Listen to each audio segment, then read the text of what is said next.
Women's কলেজের NSS ইউনিটের উদ্যোগে ছাত্রীদের স্বনির্ভর করার লক্ষ্য নিয়ে বুধবার কলেজে এক প্রশিক্ষণ শিবিরের আয়োজন করা হয়।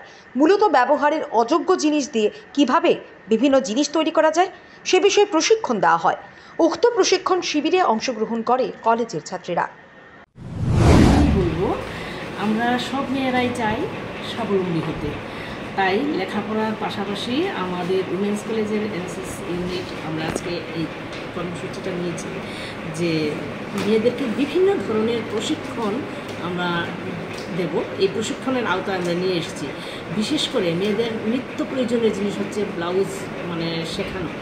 এই ব্লাউজ বানিয়ে যাতে মেয়েরা ভবিষ্যতে একটা উপার্জনের পথ পেতে পারে সেটা শেখাবো। তারপর ফেলে দেওয়ার সমাজের অনেক জিনিস আছে, ফেলে দিই আমরা সেগুলি দিয়ে নিত্য নতুন জিনিস বানিয়ে যাতে ভবিষ্যতে তারা সামাজিকভাবে এবং অর্থনৈতিকভাবে স্বাবলম্বী হতে পারে, এই জন্যই আমাদের আজকের এই কর্মসূচি এবং এই কর্মসূচি আমাদের আগামী দিনেও অব্যাহত থাকবে। মোটামুটি কত স্টুডেন্ট নিয়ে আমরা আজকে প্রোগ্রামটা শুরু করেছিলাম, প্রায় এখানে 200 জনের মতো স্টুডেন্ট ছিল, তো ক্লাস থাকাতে তারা চলে গেছে। তো এখন এখানে প্রায় 60 জনের মতো স্টুডেন্ট আছে। আমরা এই বার্তাটা সমস্ত স্টুডেন্টদের মধ্যেই এটা ছড়িয়ে দেব।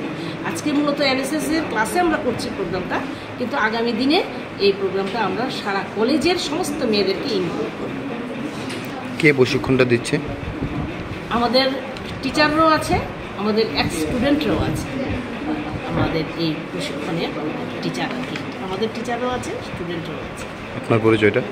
আমার পরিচয়, আমি NSS programme officer Rama Bhattacharya. Thank you.